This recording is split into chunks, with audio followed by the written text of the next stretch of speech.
started as a 16-year-old at Keelians, spent 6 years there, enjoyed myself wonderfully. Had to go to work in Wakefield, spent a season playing for Wakefield Rugby Union, and then I took the Queen's Shilling and signed for Wakefield Trinity back in 1967. I then, through 300 odd games, was lucky enough to play at Wembley, to win a championship medal, and as has just been said, be part of the last team and maybe the only team to have won the Rugby League World Cup, which we did in France in 1972. Great Britain have won the World Cup by holding on 10 points.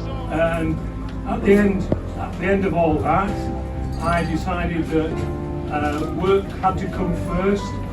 I'd moved to Baildon with my long-suffering wife of nearly 57 years and my three children, and came up one afternoon to watch Baildon play. I was very impressed with how they were and asked if I could join the club. So I unofficially joined the club. I played an odd game or two for the club, but during the years after, I coached, I was a member of committees, etc., etc., and basically really enjoyed myself at this particular club. I decided that I would retire basically within my time scale of 65 or whatever you might want to call it, and concentrate on putting something back into my family. And so I relinquished most of my duties up here, and I was working with my children. I had a successful business, and I was basically enjoying my retirement. In February of this year, I sort of got a bombshell dropped on me. I didn't think that there was anything particularly wrong with me, but my, as I say, long-standing serving wife decided that I should go and see a doctor. I had a little cut on my breast and it wouldn't heal, and so being a big tough rugby player who thinks, oh well, it's never going to happen to me or whatever else, I didn't bother. But it got a little bit worse and started bleeding. So I finally went to see the doctor and said, I don't like it. I said, well, I don't.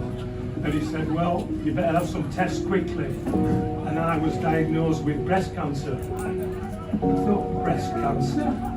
Men don't get breast cancer. Well, I can assure you they do. And it comes as something, it comes as a shock to me, because I probably like you, I read in the newspapers, I read in magazines and one thing and another all about breast cancer. It never mentions men. Well, that's wrong, because each year about 300 or 400 men get breast cancer. It isn't any different to women's breast cancer.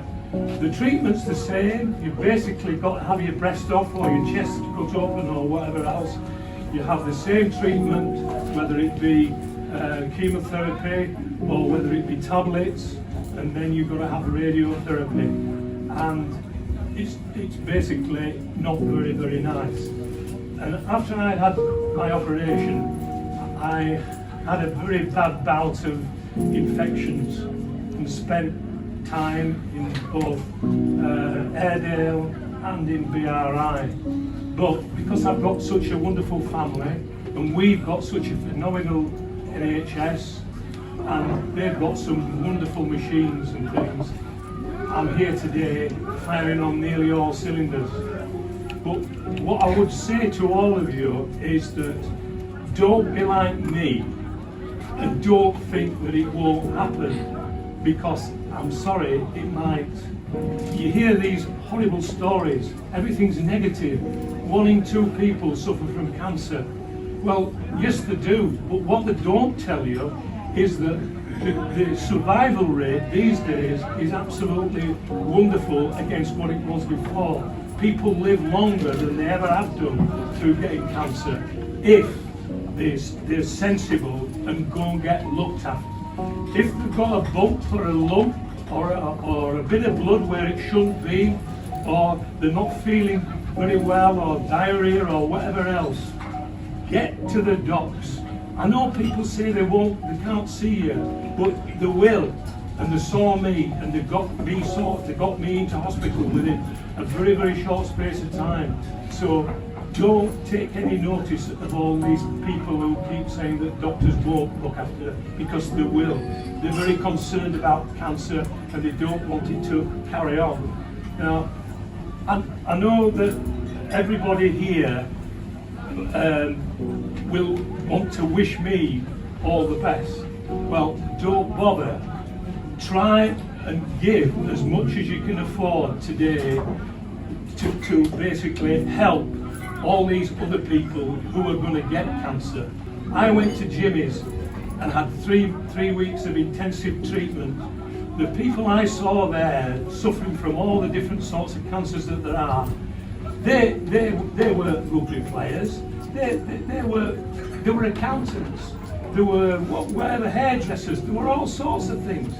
You don't have to be a certain person to get cancer. Cancer will find you.